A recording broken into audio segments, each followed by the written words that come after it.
আসসালামু আলাইকুম। আজকে আমার ছুটির দিন, তো এই জন্য একটু হাঁটতে বের হইলাম। সারাদিন অনেক বেশি গরম ছিল, এই জন্যে চিন্তা করছি যে সন্ধ্যার আগের সময়টা বের হব আর একটু সূর্যাস্ত দেখব। আমি যেখানে আছি এর পাশে আলথুমামা স্টেডিয়াম। এক সেকেন্ড আমি দেখাচ্ছি।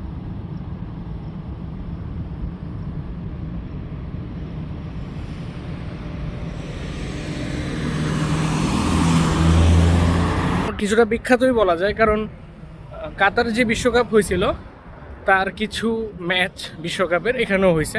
তো ওই সময়টাতে এই জায়গায় অনেক বেশি ক্রাউড ছিল এবং আমি বাংলাদেশে ছিলাম।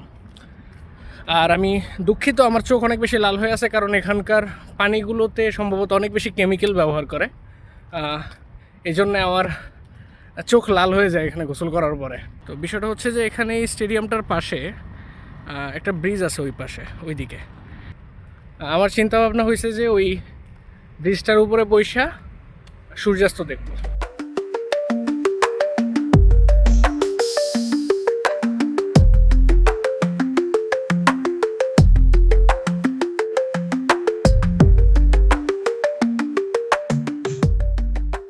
এখানে একটা জিনিস সবচেয়ে বেশি খারাপ লাগে, তা হচ্ছে যে এই বাইরের যে মানুষগুলো কনস্ট্রাকশন সাইটগুলোতে কাজ করে, আমি দেখাচ্ছি, এখান থেকে সম্ভবত দেখা যেতে পারে ওই যে। আমার মনে হয় আমি আজকে সূর্যাস্ত দেখতে পারবো না। এর জন্যে আমার আলসেমি কিছুটা দায়ী, আর কিছুটা এখানকার গরমও। আমি আলসেমি করে একটু দেরি করে বের হয়েছি, আর এখানকার গরমের কথা বলছি কারণ দিনের বেলা অনেক বেশি গরম থাকে, একটু সন্ধ্যার পরে কমে। হাঁটতে বের হইলে ভালো লাগে, যেমন এখন শরীর ঘামাইতেছে কিন্তু অত বেশি না, চলে।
বিষয়টা হচ্ছে যে ক্যামেরার সামনে কথা বলে আমি অত স্বাচ্ছন্দ্য বোধ করি না, কিন্তু আপাতত I have no other ways, তাই কথা বলতে হবে।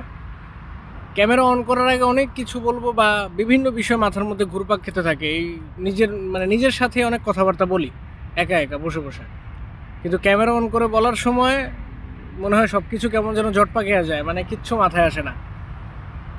এখানে এই দেশে আসার পর আমার প্রথম প্রথম এমন হয়েছিল যে I was just dead inside. আমি ভিতরে ভিতরে মরে গেছিলাম, কিন্তু এখন থাকতে থাকতে অনেকটা অভ্যাস হয়ে গেছে। আমি রিসেন্টলি একটা জব পাইছি, ওখানে শুক্রবারের দিনগুলোতে ছুটি থাকে, তো এই জন্য আমি মোটামুটি এখন একটা দিন গ্যাপ পাইতেছি, একটা দিন নিজের মতো করে সেলিব্রেট করার বলা যায় যে একটা সুযোগ আমার কাছে আছে।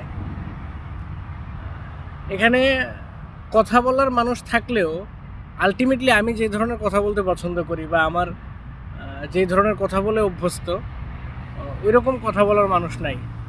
আর ওই রকম কথা বলার মানুষ নাই মোটামুটি কথা বলার মানুষ নাই বললেই চলে, কারণ কেমন আছো, ভালো আছি, এগুলো কোনো কথাবার্তার মধ্যে পড়ে না আমার কাছে মনে হয় আর কি। আমি একান্তভাবে দুঃখিত, আমি আপনাদের অনেক মূল্যবান সময় নষ্ট করে ফেলছি আজাইরা বইকা, যে ভিডিওর কোনো অর্থ নাই, কিছু নাই।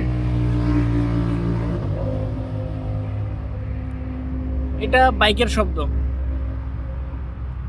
বাইক ডেলিভারি ম্যানরা চালায় এখানে, এর বাইরে কেউ বাইক চালায় না, বা দেখি নাই কারো এরকম চালাইতে। প্রয়োজন পড়ে না। যে গরম বাইরে, বাইক এত গরমে দিয়ে কেউ বাইক চালায় না নর্মালি, সবার গাড়ি আছে, সবাই গাড়ি ব্যবহার করে। তো এই বাইকটা যিনি চালিয়ে গেছে উনি আসলে ইচ্ছাকৃতভাবে এত স্পিডে চালায় নাই। আমরা যেহেতু মানুষকে যন্ত্রের পর্যায়ে নিয়ে গেছি, আমরা যেহেতু মানুষকে মানুষ মনে করি না, সেহেতু তাকে এই জিনিসগুলো সাফার করতে হইতেছে। সে একজন ডেলিভারি ম্যান।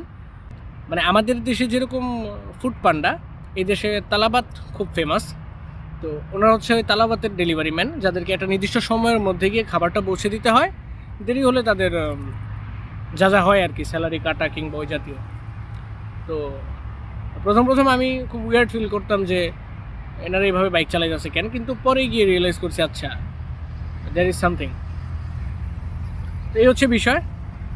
আর এটা আজকে হুদাই একটা ভিডিও, কথাবার্তা বলছি, কি বলছি না বলছি জানি না, ওইভাবে কোনো কিছু দেখাইও নাই বা দেখানোর মতো ওয়েতেও ছিলাম না। তবে আমার পরিকল্পনা আছে সামনের ছুটির দিনগুলোতে এখানকার বিশেষ করে ট্রান্সপোর্ট যেটা ব্যবহার করা হয়, এখানে এক ধরনের বাস সিস্টেম চালু আছে। যদিও বাসে আমি এখনও 2-1 জনের বেশি মানুষ উঠতে দেখি নাই। বাস খালি, সরকার এটার জন্য খরচ দেয়। ওই বাসগুলো প্রত্যেকটা রুটে আপনার 2 মিনিট কি 5 মিনিট অন্তর অন্তর চলাফেরা করে। আমি পরবর্তীতে যদি এরকম কোনো ভিডিও বানাই হয়তো আমি দেখাতে পারবো। আমি এখনও শিওর না, কিন্তু আমি ট্রাই করব। আমি অ্যাটলিস্ট যতদিন এদেশে থাকি বা যতদিন এদেশে আসি, আমি ট্রাই করবো যে কিছু না কিছু বিষয়ে একটা পোর্টফোলিও আকারে আমার নিজের জন্য, আমি জানি না আসলে কেউ ভিডিও দেখে কিনা বা দেখবে কিনা, বা হয়তো আমি সোশ্যাল মিডিয়া ফেসবুকে শেয়ার করব, এটা নিজের একটা এক্সপিরিয়েন্স হিসেবে রেখে দেবো। কারণ আমার এখানে কথা বলার মানুষ নেই।